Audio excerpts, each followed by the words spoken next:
ज्ञानतिमिरन्धस्य ज्ञानाञ्जनशलाकया चक्षुरुन्मीलितं येन तस्मै श्रीगुरुवे नमः। श्रीचैतन्यमनोभीष्टं स्थापितं येन भूतले स्वयं रूप कदा मह्यं ददाति स्वपदान्तिकम्। नमो विष्णुपादाय कृष्णपृष्ठाय भूतले श्रीमते भक्ति वेदांत स्वामी नामिने नमस्ते सरस्वती देवे गौरवाणी प्रचारिणे निर्विशेष शून्यवादी पाश्चात्य देशितारिणे। नमो महावदन्याय कृष्ण प्रेम प्रदायते कृष्णाय कृष्ण चैतन्य नामिने गौरतुषे नमः। हे कृष्णा करुणा सिंधु दीनबंधु जगतपते गोपेश गोपिका कांता श्री राधा कांता नमस्तुते तप्त कांचन गौरांगी राधे वृंदावनेश्वरी वृषभानुसुते देवी प्रणमामि हरिप्रिय वाञ्छाकल्पतरुभ्यश्च कृपा सिंधु पतितानां पावनेभ्यो वैष्णवेभ्यो नमो नमः। जय श्री कृष्ण चैतन्य प्रभु नित्यानंद श्री अद्वैत गदाधर श्रीवासादि गौर भक्तवृंद हरे कृष्ण कृष्ण कृष्ण हरे हरे हरे कृष्णा। हम लोग पढ़ रहे हैं भगवत गीता अध्याय 2,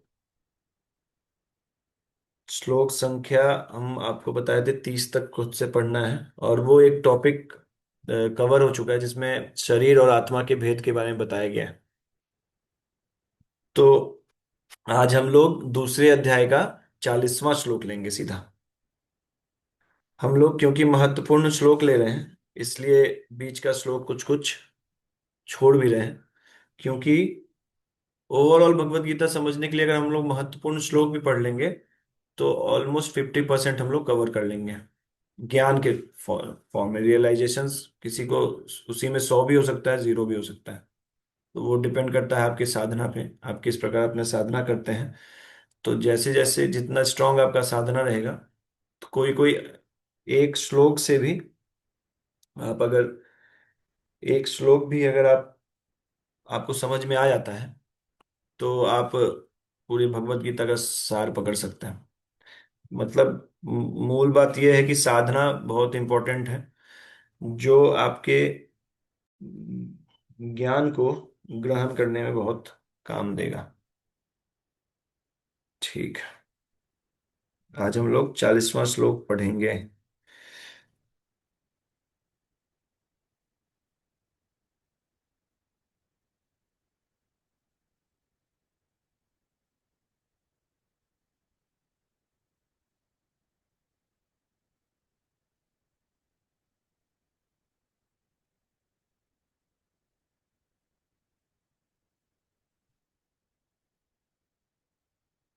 ये है 40वां श्लोक। नेहाभिक्रम नाशो अस्ति प्रत्यवायो न विद्यते स्वल्पम अपि अस्य धर्मस्य त्रायते महतो भयात्। नेहाभिक्रमनाशोऽस्ति प्रत्यवायो न विद्यते स्वल्पमपि यस्य धर्मस्य त्रायते महतो भयात्। नेहाभिक्रमनाशोऽस्ति प्रत्यवायो न विद्यते स्वल्पमपि यस्य धर्मस्य त्रायते महतो भयात्। नेहाभिक्रमनाशोऽस्ति प्रत्यवायो न विद्यते स्वल्पमपि यस्य धर्मस्य त्रायते महतो भयात्। नेहा भिक्रम, ऐसे पढ़ सकते हैं इसको।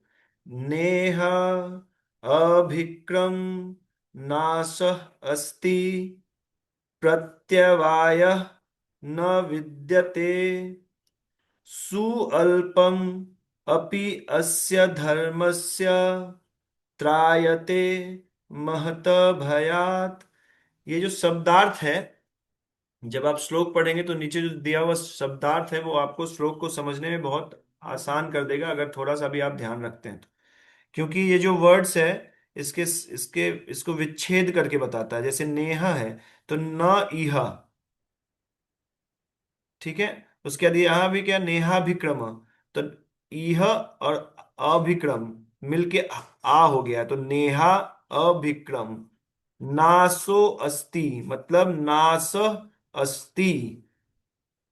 प्रत्यवाय यो न विद्यते, प्रत्यवाय न विद्यते, स्वल्पम सुअल्पम, अपि अस्य, अपि अस्य धर्मस्य त्रायते महतो भयात्।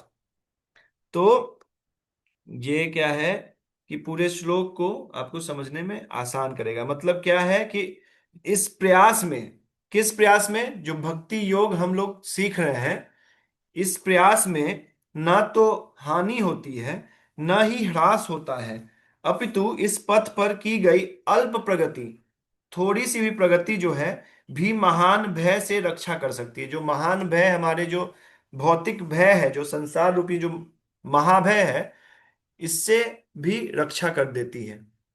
तो इसको कैसे, जब हम लोग इसको अन्वय करेंगे, तो इसमें है कि इसमें हम लोग ऐसे कर सकते हैं कि यह अभिक्रम, मतलब इस योग में प्रयत्न करने में, किस योग में, भक्ति योग में।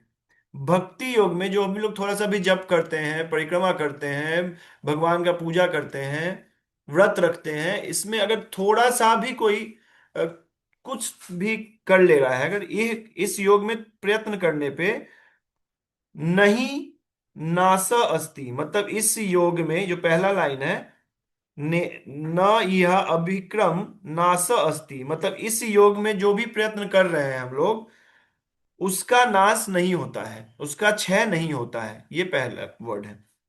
उसके बाद क्या है, प्रत्यवायो न विद्यते। प्रत्यवाय मतलब ह्रास कभी नहीं है, इसमें ह्रास भी नहीं है। ह्रास आपको समझाएंगे अभी हम क्या होता है। तो यह अभिक्रम नाश न अस्ति, मतलब इस भक्ति योग में प्रयत्न का नाश, या प्रयत्न करने में कोई हानि न अस्ति नहीं है। भक्ति योग में थोड़ा सा भी किया गया प्रयास का नाश नहीं होता है। ये पहला लाइन का ये है। ठीक है। मतलब अब क्या है कि प्रत्यवाय मतलब, और न ही न विद्यते मतलब दोष भी नहीं है। प्रत्यवाय न विद्यते मतलब इसमें कोई दोष भी नहीं है, या इसमें इसका ह्रास भी नहीं होता है।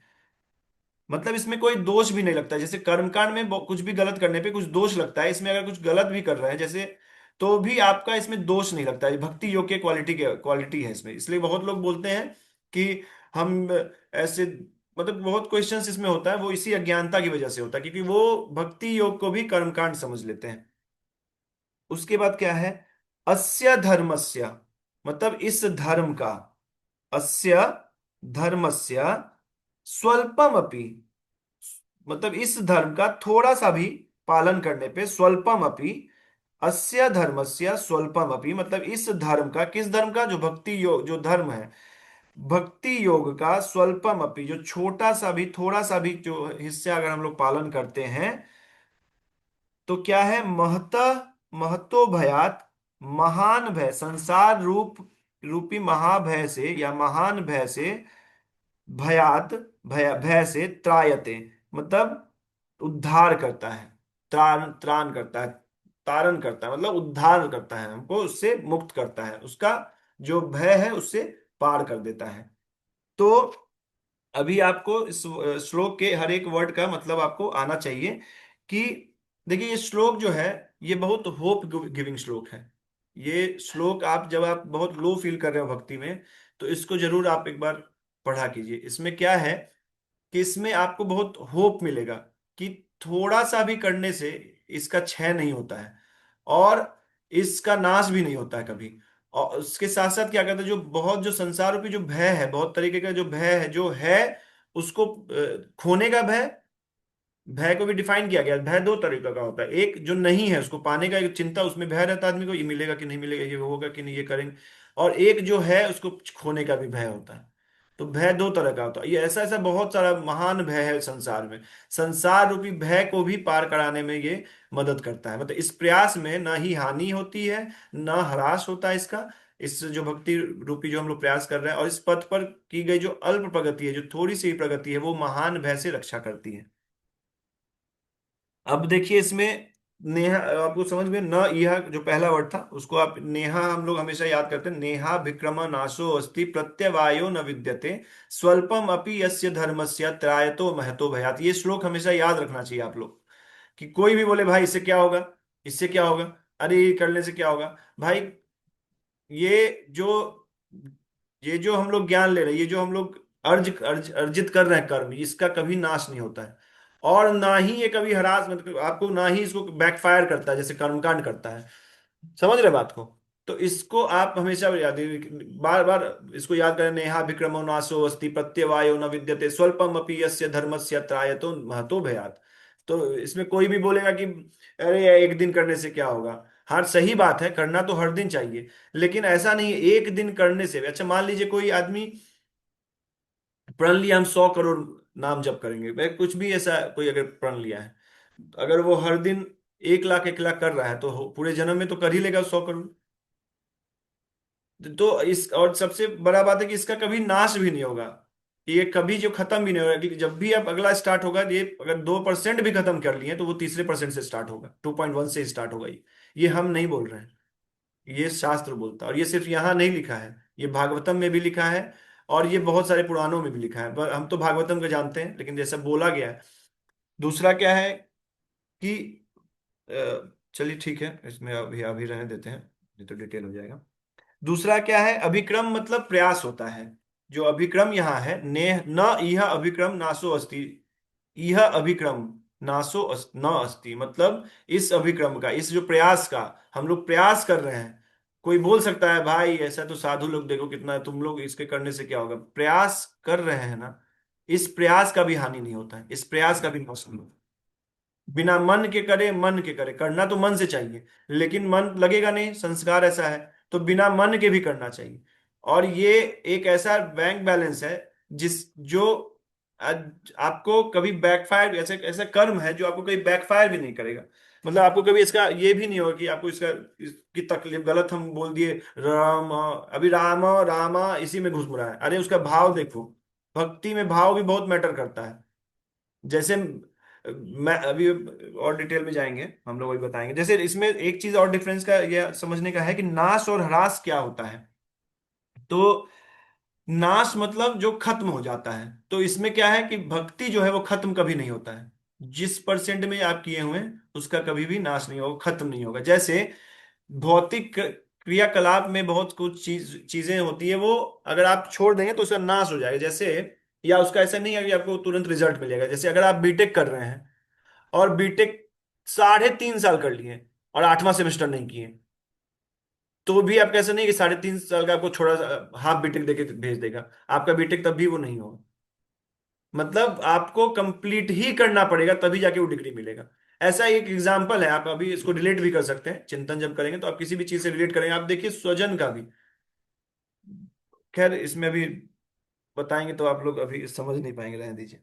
फिर क्या है कि दूसरा क्या है कि अभी एक चीज और है, अभी एक और इस हम सुन रहे थे, सोच रहे थे, तो उसमें हम निकाले हैं। जैसे अभी हम लोग अगर पहले से इंटीमेट नहीं करते कि हम जॉब छोड़ने वाले हैं, तो आपको उसका फाइन भी लगता है और आपको कंप्लीट भी नहीं होगा। अच्छा आप बोलेगा हरास कैसे होता है, बैकफायर कैसे करता है, होता है जैसे अगर मान लीजिए एयरफोर्स का आपका पायलट का आपको है, ऐसा लाइव एग्जांपल है, आप नेवी से कहीं भाग के देखिए, आपको ढूंढ के पुलिस लाएगा, आपको कोर्ट मार्शल भी करेगा, पनिशमेंट भी देगा।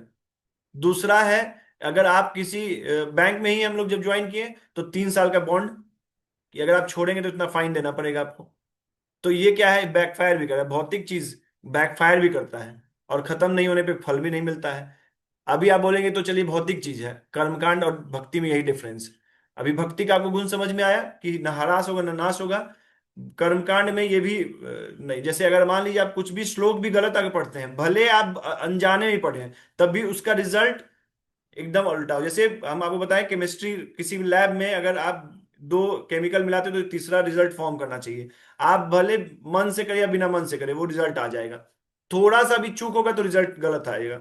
और हो सकता है कि कभी वो ट्यूब फट भी जाता है कुछ गलत रिएक्शन होने पे। तो ये है कर्म कांड, कि वो आप कुछ कर्म किए उस पे डालें 2-3 तरह का ऐसे श्लोक्स का, और अगर वो गलत हो गया, अगर जानबूझ के भी नहीं किए तब भी वो बैकफायर करेगा आप पे, और वो नष्ट भी हो जाएगा, रिजल्ट भी नहीं देगा आपको। तो कर्म कांड ये होता है। और भक्ति को इससे लेना देना नहीं है। भक्ति में जैसे आप देखिए बहुत सारे इस्कॉन के भक्त, और आप देखेंगे जब बहुत सारे आप वृंदावन जाएंगे तो फॉरेन भक्त लोग होते हैं। तो वो श्लोक जब पढ़ेंगे आप देखिए कैसे पढ़ते हैं। उनको पढ़ने भी नहीं आता है, और मंत्र भी नहीं पढ़ने आता है उनको, महामंत्र भी बहुत। अब जो चाइनीज है वो महामंत्र जप करो, कैसे करेंगे? वो चाइनीज है और महामंत्र जप कर रहे हैं, तो कैसे करेंगे? ठीक है, हम लोग को तो ये समझ में नहीं आता, लेकिन उनसे आप देखिए तो उनके लिए वो एक श्लोक, वो एक बहुत बड़ा एक ये चैलेंज होता है स्टार्टिंग में याद करना। और उसको वो लोग अब हर दिन 16 माला करते हैं। चाइनीज में कितने लोग हैं? चाइना में। तो अभी उनको आप बोले कि भाई ये तो राम राम राम ऐसे कुछ कुछ बोलता है वो, हम लोग सुने हैं कि राम हो राम हो, हरे हरे ऐसे बोलेगा वो। तो अब वो बोलेगा कि भाई, अब यही देख देख के कभी इंडियन वाला भी यही करने, उसको कॉपी करने में इसी यही करने लगता है। जैसे अर्जुना, अब अर्जुन है, इंद्रा, इंद्र है। लेकिन अब देख ठीक है उसका माफ है, क्योंकि उसका शरीर वहां का है, उसका ऐसा लैंग्वेज में है।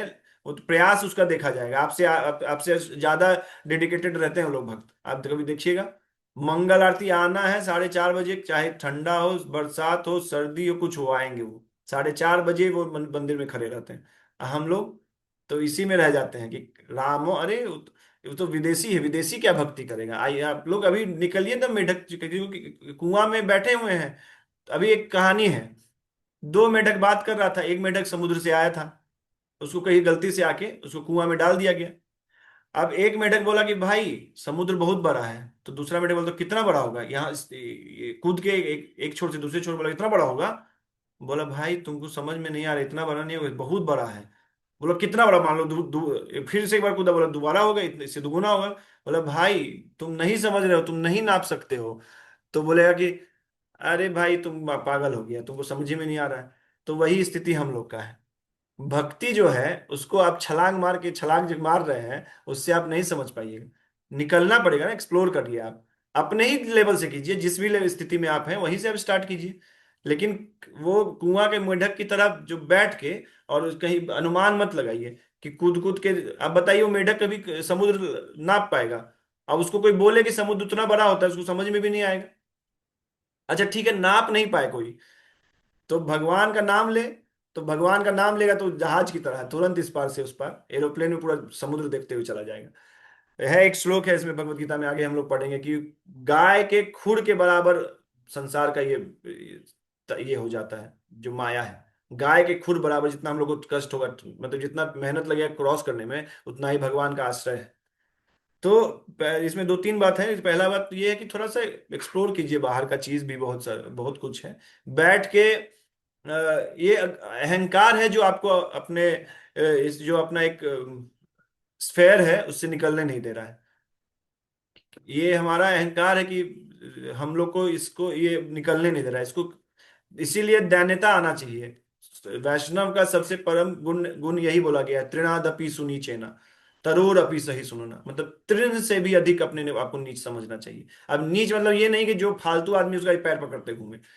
तृण मतलब जैसे आपको दया, कि आपका मतलब आप कुछ नहीं है, अहंकार शून्य होना चाहिए आपको। कोई नया बात बताए तुरंत रिएक्ट नहीं होता है। जैसे किसी को अहंकार होता है वो तुरंत रिएक्ट करेगा, तुरंत उसको गाली देने लगेगा। उसको पहले समझेगा। अभी उसका थॉट अगर उसमें इक्वेशन फिट नहीं कर रहा तो ऐसा नहीं कि तुरंत रिएक्ट कर देगा उसमें, अरे नहीं ऐसा नहीं होता। नहीं, फिर थोड़ा सा एक्सप्लोर करेगा, फिर उससे क्वेश्चन करेगा, भाई लेकिन हम तो वहां ऐसे पढ़े थे। आप कभी देखिएगा, दो अच्छे साधु जब डिस्कशन करते हैं, हम लोग तो आपस में लड़ लेते हैं, लेकिन वो लोग जो डिस्कशन करते हैं उसका एक रिजल्ट निकलता है। और आपस में जो नीचे शिष्य लोग तो लड़ते हैं, अरे देखो उसको ये बोला, उसको ये बात, जबकि दोनों रस ले रहा है शास्त्रों में। हम देखें अपने आसपास भी लोग हैं, दो तीन ब्रह्मचारी थे मेरे आसपास, तीनों लोग अलग अलग मत के थे, और तीनों लोग साथ में सेवा भी करते थे। और तीनों लोग में बनता भी नहीं था। बनता क्यों नहीं था? क्योंकि उनका ये भक्ति को लेके अलग टेक था, इनका अलग टेक था। और ऐसा नहीं है कि दोनों एक दूसरे को आलोचना करते थे, बस अब उनका ये नहीं मानते थे, उनका ये मतलब देखिए, जब उदारता आएगा, अहंकार कम होगा, और जब उदारता आएगा ना तो आप भी ये इसी प्लेटफॉर्म पे रहेंगे। ऐसा ये तुरंत रिएक्ट नहीं करना चाहिए आपको। कोई भी स्वजन भी कोई कुछ बोल रहा है तो तुरंत रिएक्ट नहीं, उसको थोड़ा चांसेस दो, थोड़ा समझो कि क्या क्यों बोलना चाह रहा है ऐसा, उसका क्या संस्कार है, क्यों वहां से आया ऐसा, इसका थॉट प्रोसेस क्यों आया है। फिर तो आपको समझ में आएगा, अच्छा ऐसा थॉट प्रोसेस है, फिर आपको उसका इलाज करना चाहेगा, चाहिए आपको। समझ रहे हैं ना, ऐसा होता है। जैसे सॉल्यूशन ओरिएंटेड रहना चाहिए हमारे पास। और ये उदारता और अहंकार शून्य जब रहेंगे, तभी आप इस प्लेटफॉर्म पे रहेंगे कि आप समझ पाएंगे कि आखिर कैसे इस, मतलब तभी आप सॉल्यूशन मतलब आप दे पाएंगे किसी को। तो इस चीज को आपको समझना चाहिए। तो ह्रास मतलब क्या है? टेन्योर पूरा करने पे पेनाल्टी, जो हम आपको बताएं कि टेन्योर पूरा नहीं करने पे पेनाल्टी भी लगेगा, मतलब ह्रास भी होगा। तो भक्ति ऐसा नहीं है, कर्मकांड ऐसा है। आपको एक, हम एक त्वष्टा ऋषि थे, तो वो जब उनका विश्व रूप का हत्या हो गया था, एक घटना है, तो आप बस उसको शॉर्ट फॉर्म में समझ जाइए। तो उनको ना वृत्रासुर का उत्पत्ति करना था इंद्र को मारने के लिए। तो उसमें सब कुछ हो गया, लास्ट में एक मंत्र था, जो मंत्र हम लिखे हैं कि इंद्र शत्रु विवर्धस्व। मतलब इंद्र के, हे इंद्र के शत्रु तुम्हारा, हाँ, हे, अच्छा, इंद्र के शत्रु तुम्हारा कल्याण हो, मतलब जो इंद्र का शत्रु है उसका कल्याण हो, मतलब इंद्र को मारने के लिए उसको उत्पत्ति कर रहे थे। तो इसमें एक श्लोक आया था लास्ट में कि इंद्र शत्रु विवर्धस्व, मतलब कि हे इंद्र के शत्रु तुम्हारा कल्याण हो। लेकिन क्या हुआ कि इंद्र बोलने पे थोड़ा सा गैप आया, हो सकता है खांसी आ गया हो या थोड़ा रुक गए होंगे किसी कारण से। तो इंद्र के बाद गैप, इंद्र शत्रु विवर्धस्व। तो उसका मतलब क्या हुआ कि हे इंद्र, हे मेरे शत्रु तुम्हारा कल्याण हो। तो देखिए दोनों का अर्थ एक गैप से चेंज हो गया। इंद्र शत्रु विवर्धस्व मतलब एक इंद्र शत्रु, मतलब हे इंद्र के शत्रु विवर्धस्व तुम्हारा कल्याण हो। ये कर्मकांड का एक हम आपको एग्जांपल दे रहे हैं। और क्या हुआ कि इंद्र के बाद एक गैप आया और शत्रु विवर्धस्व हो गया। तो लिखा हे इंद्र, हे मेरे शत्रु तुम्हारा कल्याण हो, तो इंद्र का ही कल्याण हो गया। ये शास्त्र में भी एक घटना है, जो कि आप कर्मकांड और भक्ति के बारे में समझ सकते हैं। जैसे मान लीजिए ह्रास और इसमें नाश में एक चीज और है। जैसे क्या है कि जब हम लोग मैथ्स सॉल्व करते हैं, तो आप देखिएगा कि आंसर गलत हो तब भी स्टेप मार्किंग कुछ ना कुछ मिल जाता है। नियम यही है, भले टीचर खड़ूस होता तो नहीं देता था, लेकिन नियम ये होता था कि जैसे मान लीजिए कुछ ना कुछ स्टेप्स आया, आपका फॉर्मूला भी सही लिख दिया, तो उसमें एक नंबर मिल जाता था। अब क्या हुआ है कि कंपटीशन में तो उसमें तो जैसे 4 नंबर का होता था और -1 होता था निगेटिव में। तो आपको पता होगा कि वो 5 नंबर लेता था आपका। कैसे? 4 नंबर तो इस वाले जो क्वेश्चन आपके, ये तो माइनस होता ही था, 4 नंबर ये नहीं मिला आपको। और -1 मतलब जो एक सही क्वेश्चन होगा उसमें से -1 कर देता था। तो कर्म कांड वही है, निगेटिव मार्किंग, कि 4 नंबर आपका ये काटेगा ही काटेगा, और -1 दूसरे क्वेश्चन का भी कम कर देगा आपको। लेकिन जो भक्ति है वो मैथ्स है, स्टेप मार्किंग में मिलेगा। और यहाँ भक्ति में तो एक इंपॉर्टेंट और चीज है कि भाव का भी अलग से नंबर मिलता है, मैथ्स में तो वो भी नहीं मिलता है। अगर भाव अच्छा है, भले एक भी स्टेप खराब है, सारा स्टेप भी गलत है, फॉर्मूला ही गलत लिखा है स्टार्टिंग से, तब भी उसको कुछ ना कुछ नंबर मिल जाएगा, क्योंकि भाव उसका सही था। तो भक्ति और कर्मकांड में ऐसे डिफरेंस समझना चाहिए, मैथ्स और निगेटिव मार्किंग। समझ रहे हैं? तो इसको, ये सब कैसे आता है, जब आप चिंतन करेंगे ना तब आप इसको निकाल पाएंगे। ऐसे समझना चाहिए, जब हम लोग श्लोक पढ़ते हैं ना उसको समझना चाहिए कैसे इसको हम समझ सकते हैं और कैसे समझा सकते हैं। हरिगोपाल गुरु जब हम क्लास करते थे उनका, तो उनसे हम यही सीखे हैं कि श्लोक रखा हुआ है, वो तो हजारों साल से है, किसी को समझ में नहीं आता है। एटलीस्ट उसको समझ में आए कि इस श्लोक से उसके लिए क्या है, उसके बाद उसको खुद इच्छा कर जाएगा। ये जो क्लास हम लोग करते हैं, ऐसा नहीं कि हम पढ़ाने के लिए करते हैं, कि हमको अपना ज्ञान बताने के हम इतना जानते हैं। अब पता है आपको, ये कुछ बहुत थोड़ा बहुत भी अगर आपको इच्छा कर जाएगा ना, तो आपको और कहीं सुख मिलेगा ही नहीं। आप शास्त्र ही पढ़ेंगे और वहीं से प्रमाण खोजेंगे, और फिर आप जब उसको एग्जीक्यूट करेंगे, जब रिजल्ट मिलेगा नहीं मिलेगा, तो फिर आपका, तो वो अलग। इसीलिए कभी कभी भक्त जो होता है वो दूसरी दुनिया का लगता है, क्योंकि उसका थॉट प्रोसेस ही अलग होता है। उसको समझना फिर डिफिकल्ट हो जाता है, क्योंकि उसका चेतना अलग स्तर पे होता है। तो फिर आप इसीलिए इसको हम लोग को समझना चाहिए कि कैसे हम लोग दूसरे को समझा भी सकते हैं, और इस श्लोक में मेरे लिए क्या है, हम इसको कैसे समझ सकते हैं। समझ रहे हैं ना बात को? तो इसमें क्या है कि प्रभुपाद जी बोलते हैं, what ever you do with sincerely it will never be lost. जो आप सिंसियरली करते हैं उसको कभी भी नाश नहीं होगा, किसी भी तरीके से ना। और अगर आप अनजाने में भी कर रहे हैं लेकिन कुछ सिंसियरली कर रहे हैं, जैसे मरा मरा मरा मरा मरा मरा मरा मरा, बोले बोले सिंसियरली था, मरा ही बोल रहा था, गलत ही कर रहा था, लेकिन सिंसियर था वो पूरा, तो उसका भी कभी लॉस नहीं हुआ। समझ रहे हैं बात को? तो आप भक्ति को ऐसे कर्मकांड की तरफ देखना पहले बंद कर दीजिए। तब आप इस शास्त्र को भी समझ पाएंगे और भक्ति को भी समझ पाएंगे कि भक्ति बहुत अलग होता है कर्मकांड से। तो अब इसमें क्या है कि हम लोग श्लोक पढ़ेंगे इसमें। इसमें सबसे पहला लाइन जो प्रभुपाद जी बोले हैं वो क्या बोले हैं?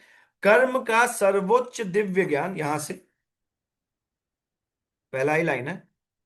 कर्म का सर्वोच्च दिव्य गुण है कृष्ण भावना अमृत में, कर्म या इंद्रिय तृप्ति की आशा न करके कृष्ण के हित में कर्म करना। कृष्ण के हित में कर्म करना। देखिए, जब अर्जुन को भगवान समझा रहे थे कि तुम अगर मेरा बात मानोगे तो किसी तरह से भी हानि नहीं होगा।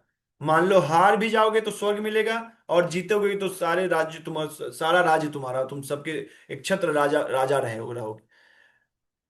तो आप कभी कभी शास्त्र पढ़ेंगे तो बहुत जगह ना ऐसा ही लिखा रहता है, देखिए ये सब करने में ये मिलेगा, ये सब करने में ये मिलेगा। समझ रहे हैं? जैसे जैसे पढ़ो तो तुम पास कर जाओगे, और नहीं पढ़ोगे तो फेल करेगा तो नौकरी नहीं लगेगा तुम्हारा। तो लेकिन पढ़ना क्यों चाहिए? एक तो अपना स्मार्टनेस बढ़ता है, ज्ञान बढ़ता है। दूसरा है कि आप तब आप सब चीजों को समझ पाएंगे, उसको तत्वता समझ के आप उसको बता पाएंगे। लेकिन रियलिटी क्या है? रियलिटी तो ये है, लेकिन फिर भी उसको दोनों तरह से समझाया जाता है कि भाई जब करो तुम्हारा मन शांत, ऐसा ही बोला जाता है ना, मन शांत रहेगा, तुमको क्रोध नहीं आएगा, ये सब तो होगा ही होगा। अगर आप पढ़ लेंगे अच्छे से तो ये सब तो होगा ही होगा। लेकिन एक सेकेंड, और अगर अगर आप क्या बोल रहे थे, अगर आप पढ़ लेंगे तो, हाँ, अगर जब करेंगे तो आपका मन शांत रहेगा, क्रोध नहीं आएगा, ये तो होगा ही होगा। दूसरा है कि आपको एक नया ये आयाम मिलेगा जीवन को देखने का। मतलब फायदा नुकसान आप चेक करेंगे पहले, लेकिन होना तो क्या चाहिए, मतलब ये करेंगे तो ये तो होगा ही, लेकिन अगर ये होना क्या चाहिए भाव, कृष्ण के हित में कर्म करना। ये एकादशी करेंगे ना, आप कहीं पढ़िएगा, अभी हम आज पढ़ रहे थे एकादशी का एक पूरा पाप मोचनी एकादशी के बारे में। एक बुक है एकादशी का, हम अभी खरीद के लाए हैं वृंदावन से। उसमें सारे एकादशी के बारे में अलग अलग चीज बताया गया है। तो आज बताया गया था कि यमुना जी को याद करना चाहिए आप सब सभी को। यमुना जी सूर्य के दो, एक बेटा और एक बेटी हैं, यम और यमी। यमी यमुना जी है और यम धर्मराज हैं। तो यमुना जी का आज कृपा लेना चाहिए। अभी इस इसको इस भाव से भी पढ़ सकते हैं, लेकिन भगवान का सेवा है, एकादशी भगवान को प्रिय है, इसलिए हम लोग व्रत रखते हैं उस दिन। समझ रहे बात को? उद्देश्य मतलब भाव ये होना चाहिए। तो क्या होना चाहिए? कृष्ण के हित में कर्म करना ही भक्ति कहते हैं। भक्ति जो होता है ये कर्म या इंद्रिय तृप्ति की आशा न करके, अगर हम अपने भगवान के हित में कर्म करना है, उसी को भक्ति कहते हैं। कर्म का सर्वोच्च दिव्य गुण है। जैसे देखिए, दो तरह का ड्यूटीज है, एक टेम्पररी ड्यूटीज, एक परमानेंट ड्यूटीज। अभी आप समझिए, आत्मा और शरीर का भेद समझने के बाद इस श्लोक को हम लोग क्यों पढ़ रहे हैं। आप समझ गए कि आत्मा का जो नित्य है और शरीर अनित्य है, तो लेकिन ड्यूटीज जो है वो भी इसी दोनों दोनों का ड्यूटीज करना पड़ेगा। अनित्य कार्य जो शरीर है इसके लिए भी कुछ कुछ ड्यूटीज करना पड़ेगा हम लोगों को। तो ये एक होता है टेम्पररी ड्यूटीज, एक होता है परमानेंट ड्यूटीज। देखिए, सीरियसनेस दोनों में रहना चाहिए, लेकिन पता होना चाहिए दोनों का क्या क्या वैल्यू है, तब आपका एक्शन भी चेंज हो जाएगा। तब आपको कभी हार में भी बहुत दुख कष्ट नहीं होगा। आपको कभी किसी प्रमोशन नहीं हुआ तो उसमें भी बहुत कष्ट नहीं होगा। आपको अगर बच्चा बात नहीं माना तो उसमें भी कष्ट नहीं, आसक्ति भी कम होगा, क्योंकि हम लोग को पता है कि हमारा जो परमानेंट ड्यूटी है वो आत्मा का ड्यूटी है, और वो भजन करना है, वो नित्य बना रहेगा। हम लोग, ये तो एक छोटा सा, अगर 1 करोड़ में से एक पैसा निकाला जाए तो बहुत फर्क नहीं पड़ेगा। तो इतना जन्म हुआ उसमें, इस जन्म में अगर मान लीजिए आप सबके लिए योग्य नहीं हुए, लेकिन आप भगवान के भक्ति में करें, तो वो ये एक पैसा धीरे धीरे आपको वो 1 करोड़ बन जाएगा। और अगर उसी में लगे रहें तो वो ये तो नाश हुआ, अगला और जन्म भी नाश होगा। तो इस आत्मा और शरीर को भेद को जब आप समझेंगे तो देखिए कैसे कॉन्सेप्ट भी आप समझेंगे आगे का। तो ये जो हमारा परमानेंट ड्यूटीज है उसको तो करना ही चाहिए सीरियसली। बहुत लोग बोलते हैं कि आज हम बहुत सारा केसेस होता है, लेकिन कुछ किसी का लॉजिकल भी होता है, किसी का इलॉजिकल होता है। लॉजिकल इलॉजिकल मतलब कि आज फूफा के बेटा के साले का शादी था, वहां एक सप्ताह के लिए जाना पड़ा। अभी आप समझिए कि आपको समझना पड़ेगा कि क्या कर्म, क्या आपका जिम्मेदारी है।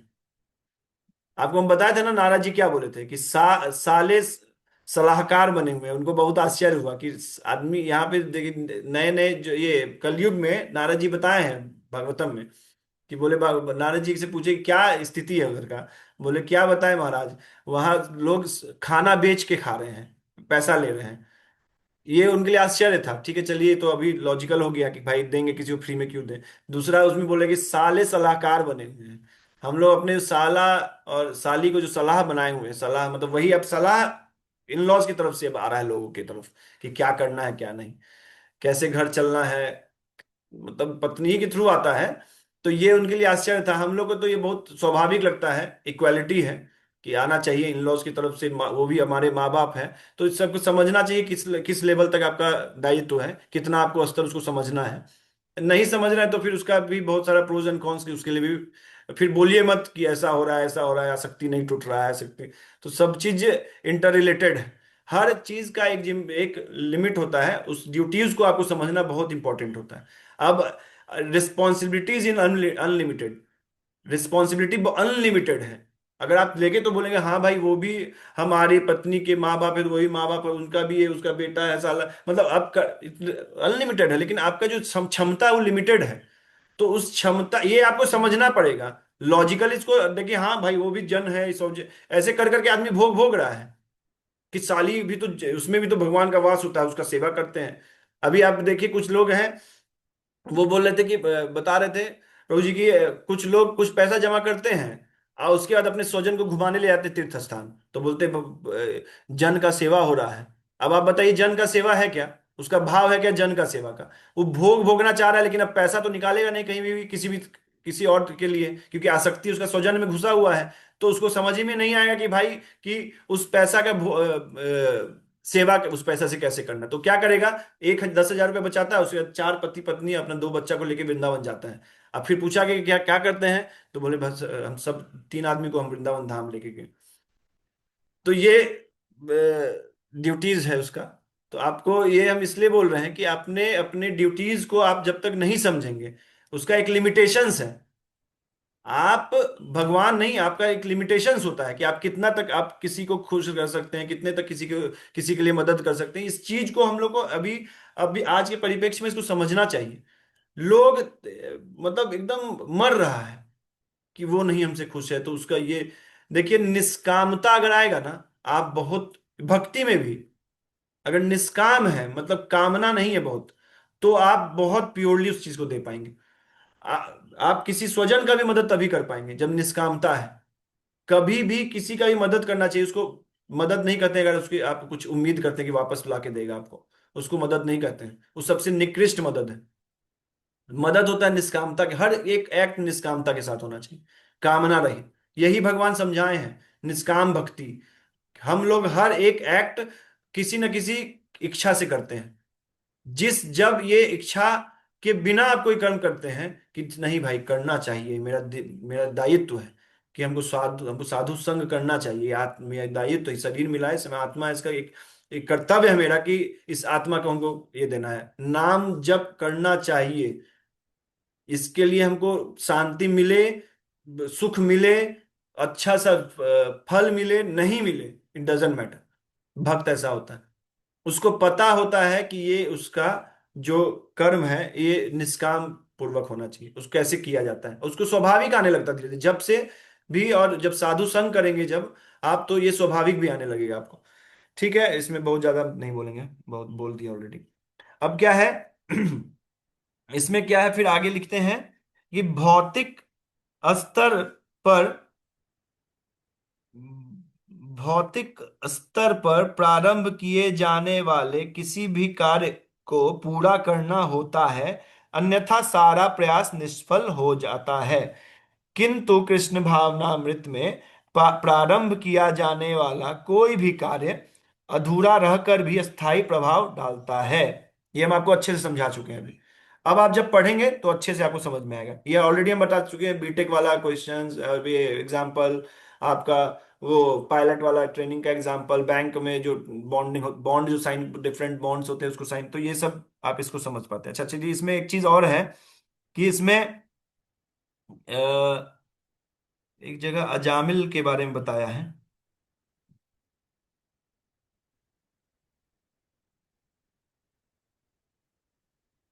हम्म, यहाँ पे बताया अजामिल ने देखिए अजामिल, आज हम आपको एक वीडियो भेजते हैं, आप उसको पढ़ सुनिएगा। जो वो चैनल युक्त वैराग स्टूडियो करके एक चैनल जो है, तो ये इस्कॉन का ही बना रहा है, वो भागवतम से बहुत अच्छा अच्छा वीडियो बनाता है, उसको आप देख सकते हैं, बच्चों को भी दिखा सकते हैं। युक्त वैराग स्टूडियोज करके आता है, अभी हम एक लिंक शेयर करेंगे आपको। क्या है, अजामिल ने, अच्छा हम जो आपको ये अंडरलाइन करवाते हैं ना, जो हम तात्पर्य में भी, वो बहुत ही पढ़ के करवाते हैं, बहुत ही वो जो द मोस्ट है उसको करते हैं। तो आप लोग भी इसको कहीं ना कहीं टिक कर किया कीजिएगा, तो बाद में जब आप पढ़ेंगे तो इस जो भी हम पढ़ाते हैं उसको पढ़ के आप पूरे तात्पर्य को समझ पाएंगे।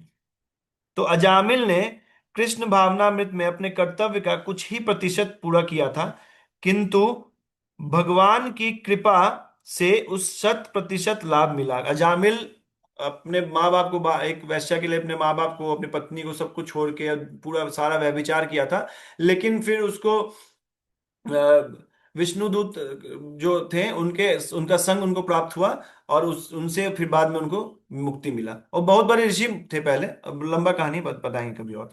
तो इसमें श्रीमद् भागवतम में 1:5:17 में एक अत्यंत सुंदर श्लोक आया है। वो श्लोक आप लोग पढ़िएगा, ये भागवतम का श्लोक है कि त्यक्त्वा स्वधर्मम चरणाम्बुजम हरेर भजन अपक्वोस्थ पतेत तो यदि यत्र क्व वा भद्रम भूदमुष्य किम को वार्थ आपतो भजताम स्वधर्मतः। मतलब एकदम ध्यान से सुनिएगा। त्यक्त्वा मतलब छोड़कर, स्वधर्म अपने धर्म को, सारे स्वधर्म को त्याग कर, चरणाम्बुजम यदि यदि भगवान हरि का चरण चरण कमल को पकड़ लिया जाए, कोई कोई व्यक्ति अगर चरण त्यक्त त्याग कर स्वधर्म, सारे स्वधर्म को, चरणाम्बुजम हरेर मतलब हरि का जो चरण है, अंबुज है, चरण कमल है, उसको कोई पकड़ ले, मतलब भक्ति कोई करे या भगवान के आश्रित कोई जीवन जीने लगे, तो भजन अपक्को मतलब भजन जो अपक्वता में है, मतलब भले भले उसको बोले कि यार ये सब क्या कर रहा है, ये बहुत बार बोलता है कि खाली तिलक लगा के यार ये नाम जब ले से कुछ नहीं होता। अरे भाई अपक्वता से भी किया जाए, देखिए पढ़िए भागवतम में क्या लिखा गया है कि भजन अपक्व पतेत इत यदि, मतलब भजन की अपक्वता के चलते वो अगर गिर भी जाए, यदि मतलब क्या है कि अपने सारे स्वधर्म को छोड़कर, त्याग कर, हरेर चरणाभुजम को पकड़ ले, मतलब अब हरि का चरण कमल पकड़ ले, तो अपक भक्ति चाहे अपक्वता में भी हो, मतलब भजन की अपक्वता के चलते भी वो गिर गया, मतलब मान लीजिए वो स्टार्ट किया लेकिन बाद में मन नहीं लगा, छोड़ दिया। मान लीजिए सारे सब चीज छोड़ के गया, मतलब हम बोलेंगे आज से हम ये सब 16 माला जप करेंगे, ये करेंगे वो करेंगे, भले 4 5 10 साल किया, उसके बाद किसी दिन उसको, अभी बहुत सारे ब्रह्मचारी ऐसे होते हैं कि आप देखिएगा वो सब कुछ त्याग करके ब्रह्मचारी ब्रह्मचारी बनते हैं, वो शादी कर सकते हैं, ब्रह्मचारी ऐसा नहीं शादी नहीं कर सकते हैं, ब्रह्मचारी तो एक स्टेज है ब्रह्मचारी, लेकिन वो प्रण ले लेते हैं कि हम संन्यास लेंगे, अब सीधा मैं भी गृहस्थ वानप्रस्थ ये सब कुछ नहीं, सीधे संन्यास लेंगे इसके बाद। लेकिन किसी स्त्री के इसमें आ जाते हैं, और कोई स्त्री अगर है ऐसी तो पुरुष के संबंध में आ जाते हैं, और दोनों लोग मिलके शादी कर लेते हैं, ऐसा उनको पतन कहा जाता है। अगर वो अपने से वो उनको पतन पतित हो गया, पतित मतलब ऐसा नहीं हम लोग की स्थिति, उनका पतन होने के बावजूद हम लोग से अच्छी स्थिति में रहते हैं वो। किसी आप ब्रह्मचारी को देखेंगे वृंदावन में शादी किया हो तो ऐसा मत समझिए कि हम लोग ऐसा हैं, वो सारे नियम जो शास्त्रों के हैं उसको उनको भी पालन करते हैं। तो मान लीजिए अगर वो गिर भी गया भजन अपक्व होने के चलते, तो भी उसका कोई हानि नहीं है। एक तो इस श्लोक के चलते कि उसका एक जो किया गया कर्म है वो तो उसको मिलेगा ही मिलेगा, ह्रास भी नहीं होगा, नाश भी नहीं होगा। दूसरा, अभी आप देखिए उस पूरे इस भौतिक रूप में भी देखिए पूरा जीवन वो कितने अच्छे से जिएगा, ना किसी से कंपटीशन, ना किसी से लोभ, ना किसी से ईर्ष्या, ना क्रोध, अपना निश्चिंत वो अपना जीवन भजन करता है, दोनों पति पत्नी अपना सुबह मंगल आरती किया, प्रसाद बनाया थोड़ा बहुत। अभी तो बहुत सारे वर्क फ्रॉम होम वाले सब वृंदावन में रहते हैं, मेरे आईटीएन लोग हैं, मैंने अभी जो हम लोग यात्रा किए थे उसमें कम से कम 10 20 ऐसे 20 25 ऐसे लोग होंगे जो आईटीएन थे। और वो सब आप लोग देख के समझ में भी नहीं आया कि वो आईटीएन थे।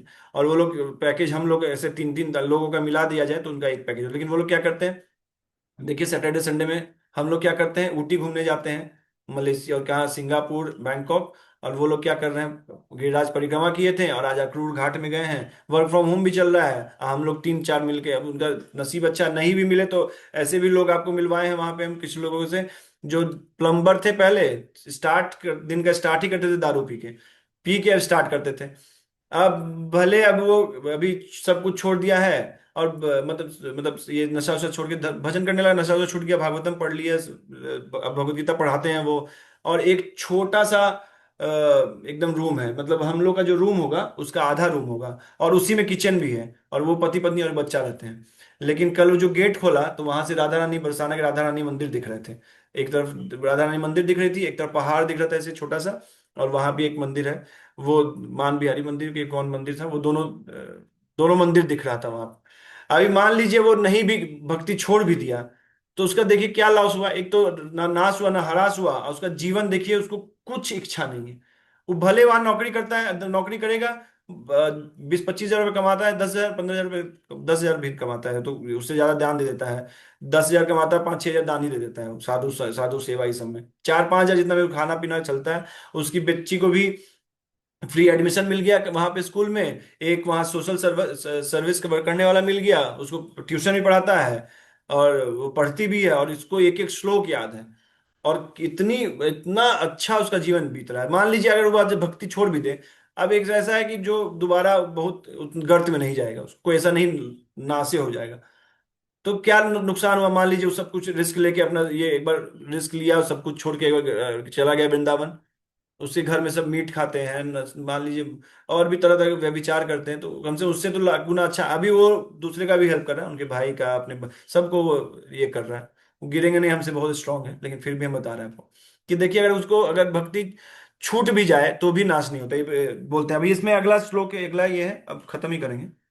अगला लाइन है, यत्र क्व वा भद्रम भूद मुष्य किम, मतलब तो क्या अमंगल हो जाएगा। मान लीजिए त्यक्ता त्याग हो गया तो क्या अमंगल, मतलब नारद जी बोल रहे हैं, मतलब ऐसा नहीं क्वेश्चन पूछ रहे हैं, जैसे नहीं होता है, क्या पागल हो क्या तुम, मतलब वो बोल रहा है तुम पागल हो, इसका ये नहीं, आपसे क्वेश्चन नहीं पूछ रहा कि पागल हो क्या तुम, बोला क्या तुम पागल हो। बोलता है ना कभी कभी हम लोग कुछ ऐसा एक्ट करते हैं तो सामने वाले को कहते हैं पागल हो क्या, उसका मतलब ये होता है कि हाँ हमको पागल बोल रहा है। तो वैसे ही यहाँ पे उसी इसमें यहाँ पे नारद जी व्यासदेव को बोल रहे हैं कि तो क्या अमंगल हो जाएगा, ये पहला क्वेश्चन। दूसरा क्या बोले, को वार्थ आप तो भजताम स्वधर्मतः, मतलब कोई व्यक्ति सारे धर्मों का पालन करे और भजन न करे तो क्या क्या ही मिल जाएगा उसे। मान लीजिए सारा धर्म मतलब अपना सारा धर्म, अपने बच्चा को सबसे अच्छे स्कूल में पढ़ाया, अपने माँ बाप का पूरा सेवा किया, पूरे घर को साफ सफाई रख रहा है, एकदम सबसे मधुर बात कर रहा है, उस स्थिति में भी ये सब परफेक्शन के साथ किया, लेकिन अगर वो अपना, वो अगर भगवान का भजन नहीं किया तो उससे क्या ही मिल जाएगा। रौरव, अभी आप लोग शास्त्र नहीं मानते तो हम भी बहुत ज्यादा इसको आपको फोर्स नहीं करते, क्योंकि अभी उस स्थिति में नहीं है, लेकिन हम गुरुदेव से एक दिन पूछे कि गुरुदेव मेरा अगर इच्छा, हमको अगर शास्त्र का चीज बताना, लेकिन जो हम खुद रियलाइज नहीं किए वो कैसे हम आपको दूसरे को बताएंगे। तो बोले ये गुरु परंपरा है, तुम अपना कुछ नहीं दे रहे हो, तुम बस गुरु बोले, उनको रियलाइज्ड है, वो सारा चीज बना के तुमको दिए, तुम बस उसको बताओ, उसको जिसका जैसा योग्यता वो ले लेगा। तो रौरव नरक होता है जिसमें जो व्यक्ति अपने सारे जो धर्म का अच्छे से पालन करता, ठीक ठीक पालन करता है, कि बच्चा को अच्छा गाली नहीं देना है ये सिखा रहा है, वो खुद गाली भी नहीं देता है, स्वजन को बहुत खुश रखता है, और माँ बाप का पूरा सेवा करता है, लेकिन भगवान का भक्ति नहीं करता है, तो भी उस केस में उसको रौरव नरक। ये हम नहीं बोल रहे हैं, ये इसी भागवतम जिसको आप प्रमाण लेते हैं, इसी भगवत गीता जिसको आप प्रमाण लेते हैं, सारे शास्त्रों में ग्रंथों में लिखा है। अगर आपका प्रूफ चाहिए तो 1 to 1 हमसे बात कर सकते हैं आप। ये जब आप नर्क का व्याख्या देखेंगे तो उसमें ये एक नर्क रौरव नर्क है, और जो से स्वजन का भी नहीं, सिर्फ अपना करे तो महारुरु नर्क होता है। उसमें मतलब उससे भी एक, जैसे रौरव एक चिड़िया का नाम है, तो पक्षी का ऐसा तो उतना कष्ट मिलता है कि जैसे उसका डंक खाली लगता है, और महारुरु में फ्लैश भी निकाल देता है, उतना कष्ट आता है उसमें। तो अब ये कैसा है हम भी नहीं जानते हैं, लेकिन क्योंकि अब शास्त्र बोलता है, गुरुदेव जो साधु लोग बोलते हैं, तो वही हम आपको बता रहे हैं कि कैसा क्या होता है हमको नहीं पता, लेकिन ये डेफिनेशन है कि नर्क में, नर्क भी उनके लिए डेस्टिन्ड है जो सब कुछ अपना परफेक्टली करते हैं और भक्ति नहीं करते। ठीक है ना? तो ये आपको ये श्लोक था भागवतम का 1:5-17 से। इसको बहुत लोग डाइजेस्ट नहीं कर पाएंगे, करना चाहिए। इसके लिए भगवत गीता पढ़िए, हाजमोला का काम करेगा आपके लिए। नहीं तो फिर वही मेढक की तरह बैठे रहिए। सबका जीवन चल रहा है, भगवान तो बहुत कृपा करते हैं। समो अहम सर्वभूता नाम, नाम में देशो अस्ति न स्प्रिय। समो अहम सर्वभूता नाम मतलब, ये जो श्लोक है समो अहम सर्वभूता नाम, ये जो अभक्त है उनके लिए है। तभी तो सबको सम है सबके प्रति। ऐसा नहीं कि तो आपको हवा, आप भक्ति करें तो आपको सांस लेने के लिए हवा ऑक्सीजन दे रहे हैं, उनको नहीं देना, नहीं, सम है, सबके लिए सम है। सब द्वेष कैसे नहीं करते, जो जैसा कर्म करता है उसको यथा रूप एकदम देते हैं, एकदम उसमें कोई भी ये नहीं। समो अहम सर्वभूतानाम।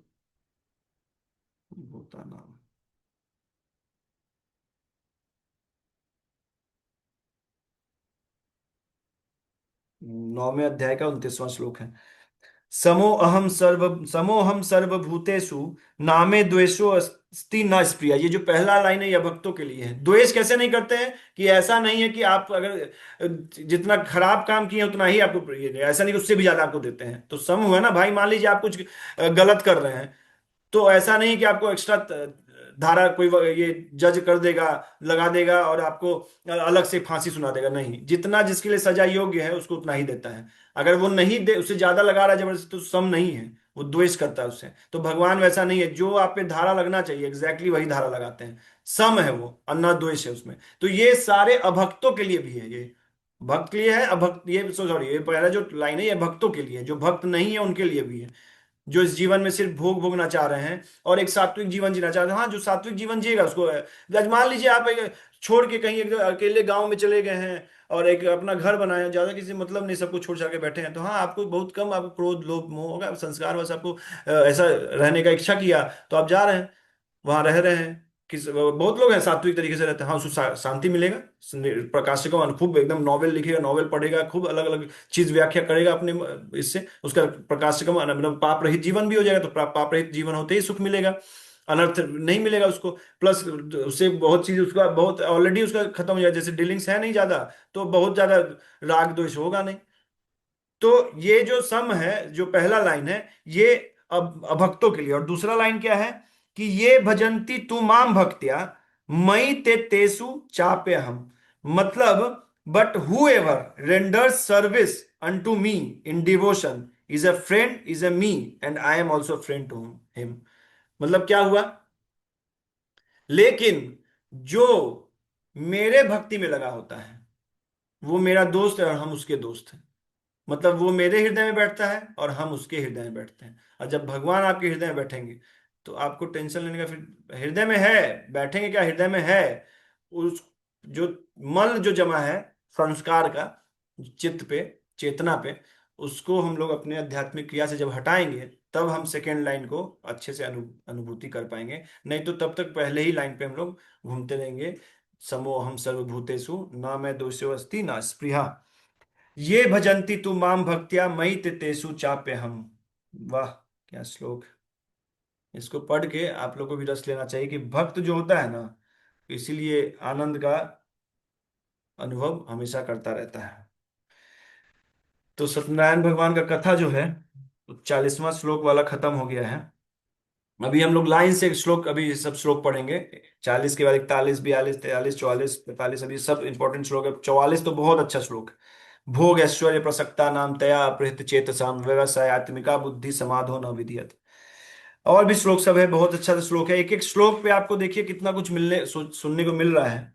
ऐसा ही बस बने रहिए, कुछ आपको नहीं करना है। जूस सारा मिक्स्ड फ्रूट, फल खरीद के भी हम ही लाएंगे, उसका छिलका भी हम ही छिलेंगे, और उसको जूस भी हम ही बनाएंगे। बस आपको पी लेना है। और उसमें भी अगर मेहनत लग रहा है तो फिर तो दयनीय स्थिति है। किसी का कोई प्रश्न? आज एकादशी है। जिसको लगता है उसका हेल्थ खराब हो जाएगा, उस तो आप जाके हॉस्पिटल में चेक कीजिएगा कि कितने लोग एकादशी वाले थे जो हॉस्पिटल में पड़े हुए हैं। श्रद्धा नहीं है तो उसको अलग अलग ये मत दिया कीजिए कि एकादशी में मेरा ये खराब हो जाएगा। उस खराब तो ऐसे भी होना है भाई शरीर। जितना दिन है भजन कर लीजिए। जिसको दिक्कत है मत कीजिए। लेकिन बात तो यही है, मानना है मानिए, नहीं मानना। किसी का कोई प्रश्न या कुछ बताना चाह रहे हो कि प्रभु जी आप में और ये सब अवगुण है जो ठीक किया जा सकता है? आज एकादशी है, हम आज प्रण लेंगे उसको ठीक करने का। नहीं तो श्रीला प्रभुपाद की जय रहेगा। हेरम भाई, आपका कोई टिप्पणी?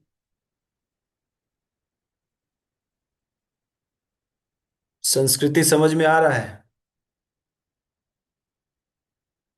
पहले इसको रोक देते रिकॉर्डिंग।